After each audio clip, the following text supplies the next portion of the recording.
इस मुल्क की बर्बादी का तुम ख्वाब न देखो।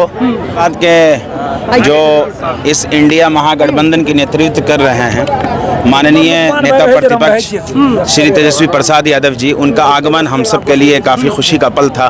और जो कुछ उन्होंने कहा है इस आगामी चुनाव को लेकर के और सरकार बनने के बाद जो उनकी योजनाएं हैं, मुझे उम्मीद है कि 100% सिर्फ जुमले तक नहीं बल्कि धरातल पे भी ये सारी चीज़ें उतरेंगी। आप मंच से कुछ शायर बोल रहे थे, एक बार शायर को दोहरा दिया जाए। शेर मैंने कहा था कि इस मुल्क की बर्बादी का तुम ख्वाब न देखो। आज जो लोग मुल्क में नफ़रत का माहौल बनाना चाहते हैं, चूँकि ये देश हमारा हमेशा से गंगा जमनी तहजीब का गहवारा रहा है। यहाँ पे देश की आज़ादी से लेकर अब तक 78 साल गुजर गए।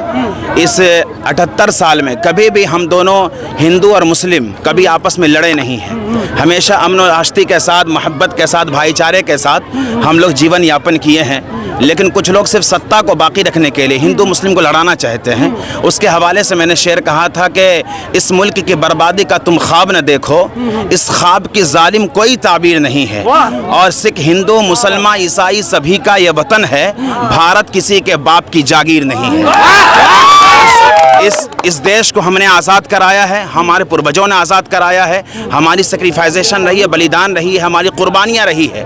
अगर देश की खूबसूरती को कोई नोचने की कोशिश करेगा तो उसको हम छोड़ने की भी कोशिश नहीं करेंगे। अच्छा, केंद्रीय मंत्री गिरिराज सिंह कह रहे हैं कि मुसलमान नमक हराम है, क्या बात सही है? उनको तो खुद पूछना चाहिए कि जब चुनाव का मौका आता है तो माननीय गिरिराज सिंह मुसलमानों के यहाँ जगह पानी पीते हैं। और साहब, आज आपको सत्ता में आप हैं और कुर्सी मिल गई तो आज मुसलमानों का वोट नहीं चाहिए। आप अगर मंत्री बने हैं तो क्या आपको मुसलमानों ने सपोर्ट नहीं किया? सिर्फ आप अपने दल के लोगों का वोट लेकर के आप मंत्री बने हैं? ये सवाल तो क्या वो पहचान करते हैं? वैसे भी वो लोग कपड़े से पहचानते हैं।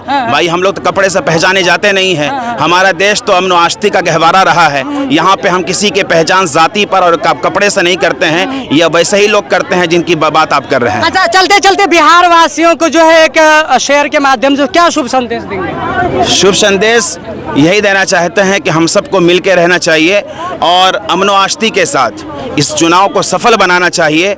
जो आगामी चुनाव है उसको लेकर के संघर्ष करना चाहिए। बिहार में जो बदलाव की लहर दौड़ी है इसको सफल बनाना चाहिए। ये हमारी गुजारिश है। एक शेर कहना चाहता हूँ कि हसद नफरत का यह मौसम नहीं है। हसद नफरत का ये मौसम नहीं है। हर तरफ मसरत है, गम नहीं है। और यहाँ जो भी है सब है खुद में मुकम्मल। किसी का कद किसी से कम नहीं है।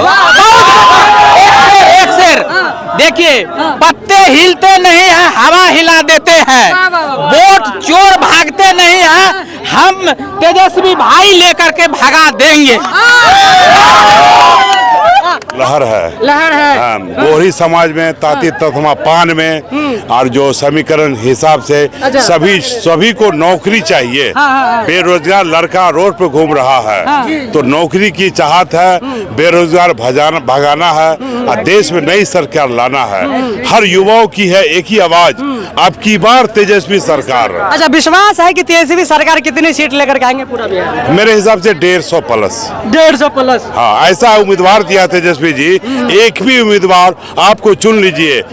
मधेपुरा कोसी में आपको बैजनाथ मेहता 50,000 वोटों से जीतेंगे। आपको विपिन कुमार सिंह 50,000 वोटों से जीतेंगे। संतोष सरदार, चंद्रहास चौपाल, सभी समुदाय को तेजस्वी यादव ने मान सम्मान दिया है। सभी जातों को ऊपर उठाया है, न कोई अगड़ा न कोई पिछड़ा, सबको दिया है सम्मान।